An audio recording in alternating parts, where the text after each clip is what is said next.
La vallée de l'Amblève et ses affluents en regorgent de légendes qui ont traversé les âges.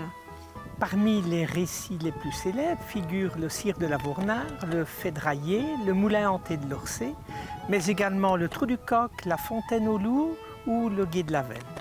Ces récits, ces histoires racontées en famille, écrites aussi par des auteurs tels que Georges Laporte ou Marcellin Lagarde, font partie intégrante de la culture locale. En voici 3.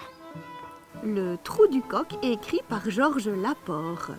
Un jour, vers 1789, partant de guerre, une armée française campait au bord de l'Amblève, quand tout à coup, des soldats entendirent le chant d'un coq sortant de la colline.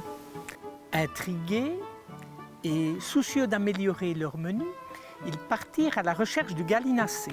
Ils trouvèrent la caverne dans laquelle le seigneur de Wérimont avait caché son or et ses biens les plus précieux, mais également un magnifique coq auquel ils tenaient beaucoup. En pillant le trésor, les soldats arrondirent leur solde et firent un bon festin.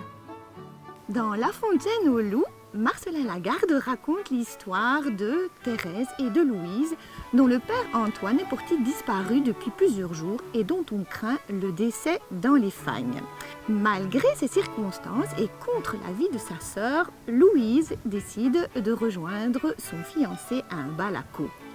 Bertrand, qui l'attend, apprend lors de l'arrivée d'un participant apeuré que des loups sont sur le chemin que Louise doit emprunter. Il part à sa rencontre, mais atteint la maison de Louise située entre Caux et Roanne, sans la croiser. Avec Thérèse, ils repartent à sa recherche et découvrent, près de la fontaine, son cadavre déchiqueté par des loups. Quelques jours plus tard, on découvre le cadavre du père, mort dans les mêmes circonstances en Fagne.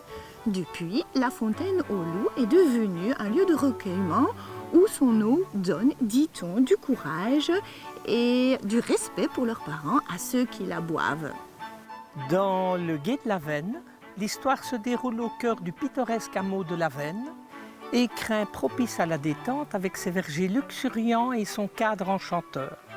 Marcellin Lagarde, l'auteur, y situe une vieille femme qui, cherchant à traverser la rivière, sollicite l'aide de Marie Guillotot. Malgré les moqueries de son amie Anne Constant, Marie décide d'aider la vieille femme qui lui prédit une vie heureuse malgré les difficultés auxquelles elle fait face. La vieille femme lui enseigne les vertus du devoir et de l'espoir.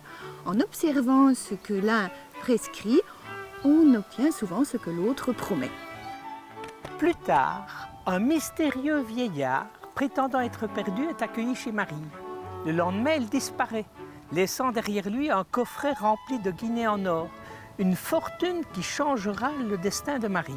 Elle épousera Guillaume d'Elven, son amour de jeunesse interdit, alors qu'Anne Constant décédera vieille fille. Aujourd'hui, certaines de ces légendes retrouvent une actualité concrète. En effet, à l'occasion des 120 ans de l'anniversaire du décès de Marcellin Lagarde, le contrat rivière de l'Amblève et le Royal Syndicat d'initiative de la Glaise se sont associés à l'initiative de ce dernier pour agrémenter les bords de la rivière de panneaux racontant ces légendes.